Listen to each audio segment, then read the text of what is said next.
In this video, we're talking about volume of prisms and cones, building off of the surface area stuff we've been doing.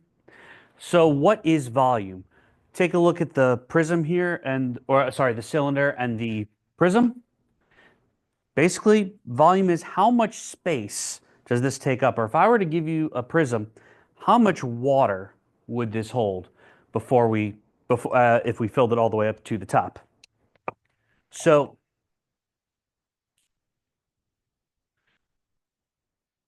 volume is written in cubic units. Cubic units, so for example, 40 cubic meters, something like that. So that might be the volume of a prism like this. So now think about the volume formulas that you have heard before. You've probably heard length times width times height. And that's mostly accurate. If I'm looking at a rectangular prism, it's going to be length times width. So length going this way, width going this way, and then height up and down. But the problem is when I give you a shape like this, where's the length, where's the width? It really doesn't have a length and width. It has a height, how tall it is. Remember, height is not the tallness, it's the distance between bases. But we really don't have a length and width. So instead, let's think of what length and width would actually give us here. If I'm doing length times width, what is that really giving me, length times width? Really, it's giving me the area of the base down here. So what we're going to morph our formula to is area of the base times the height. So area of the base times the height. That's where we get this formula here. Volume equals capital B for base area times the height. Remember, a capital letter, if you see it in a formula, that probably means there's going to be some side work to do. You might have to, you'll probably calculate that separately. We see again here the definition of volume, the amount of three-dimensional space occupied by an object. So what does this look like? Volume equals base area times the height. Base area times the height. Or in a cylinder, still same thing, base area times the height. But the base area, because the cylinder is always a circle on bottom, we can rewrite it as pi r squared times the height because the base area is always going to be pi r squared, whereas the base area of this is going to be found differently than the base area of this. So that's why we leave it as capital B. Let's look at a very basic rectangular prism. So our formula, volume equals base area times height, capital letter off to the side. What is the base area formula in this case?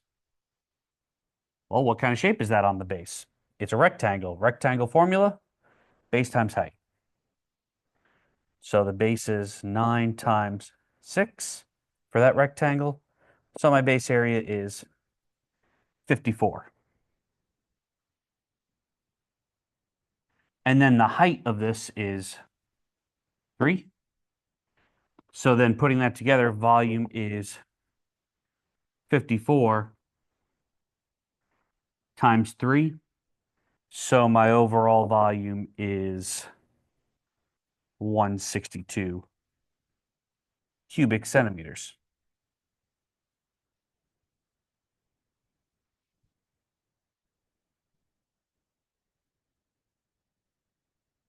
Let's look at a cylinder version of this.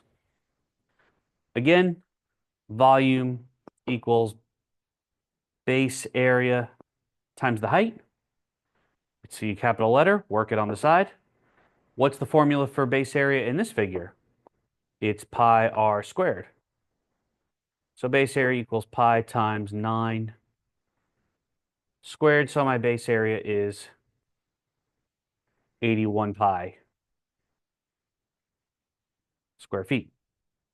And the height we see is 6 feet.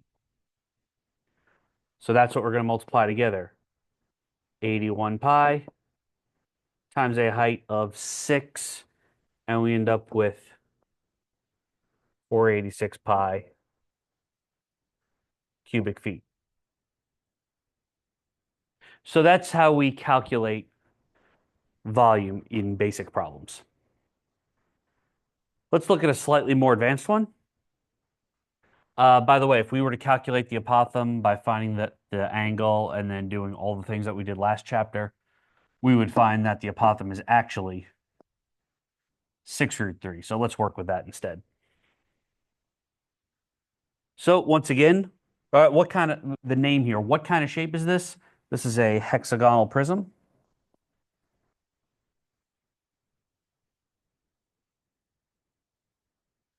Now for volume, I'm gonna have to jump back and forth here a couple times. Volume equals base area times the height. So that capital B, let's calculate this base area, which in this case is going to be 1/2 apothem times perimeter because it's a regular shape on the bottom. So my apothem is 6 root 3. My perimeter is 12 times 6,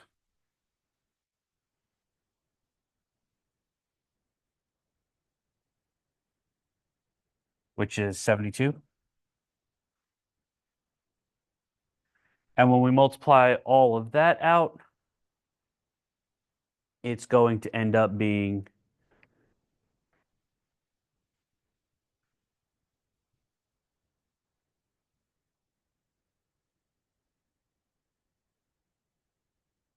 that's going to end up being 216 root 3.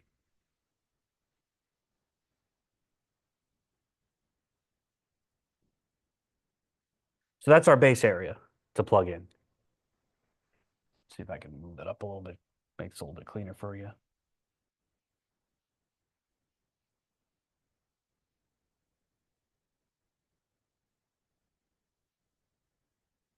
Actually, I'm going to move this over here.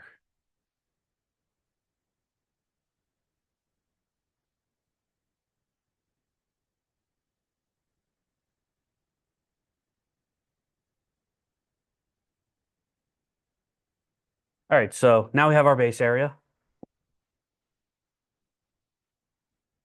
The height we see is 20 centimeters.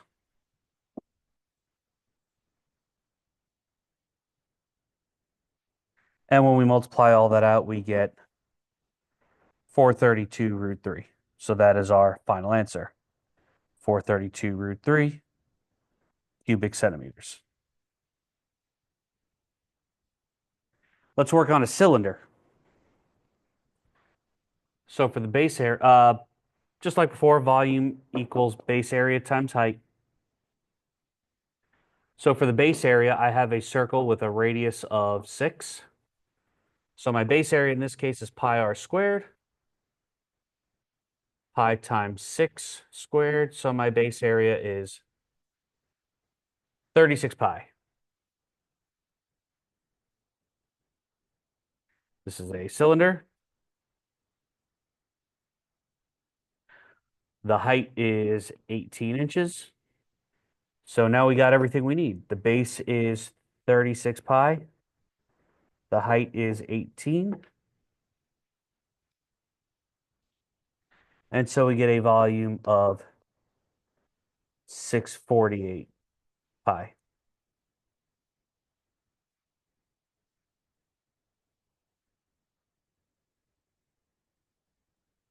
Moving to the next one. Another cylinder.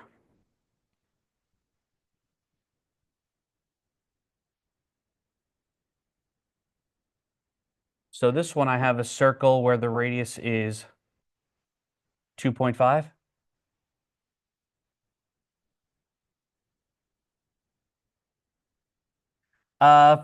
For this one, let's change it up a little bit. Instead of doing an exact answer in terms of pi, let's round this one to the nearest hundredth. So let's see, that means if volume is base area times height, my base area in this case, because it's a circle, is pi r squared. That's pi times 2.5 squared. And when I multiply all that out,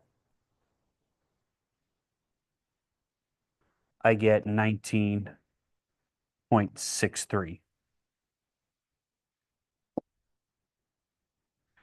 Or you would have gotten about 6.25 pi, but 6.25 pi multiplied out is 19.63. We have a height of 7.2 feet, and so for the volume, we'll multiply it out.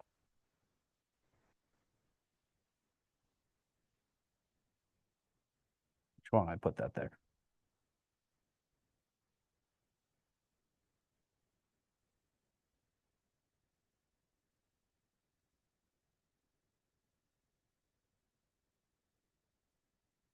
And we end up with 141.37-ish. Or if you did it in terms of pi, you would have gotten 45 pi.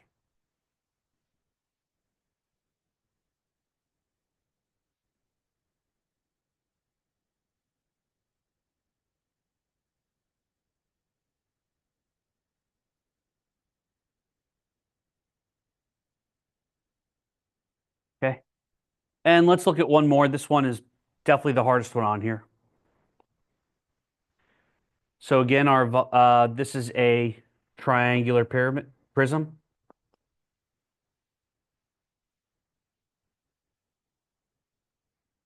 Our volume is still base area times the height. We got the height. The height's 11 centimeters. Remember, height does not mean tallness. Height means distance from the distance between the two bases. That's the height, not necessarily how tall it is. It's the distance between the two bases. So now let's look at for the base area. In this case, I have an equilateral triangle. So my base area for this case is going to be 1/2 base times height because it's a triangle. And the bottom is 6. What I don't have is the height of this triangle. That's what we have to work towards here. There's actually a couple ways to do it. Here's the one that I see easiest. This is an equilateral triangle, which means all of the angles are 60 degrees. That's not always the case, but because it's equilateral, that's true.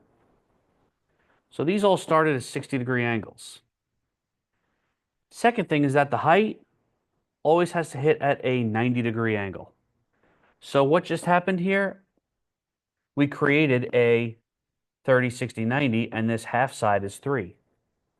Using our 30, 60, 90 rules from back in chapter 8, go back and review those if you need to, we find that the height is going to be 3 root 3. So that gives us a final base area of 9 root 3.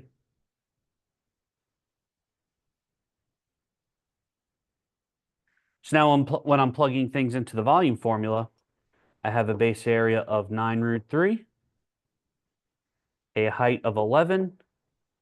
So my final answer is going to be 99 root 3.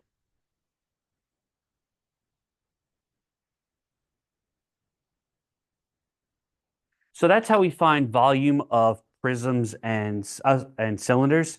The next video, we'll talk about volume of pyramids and cones.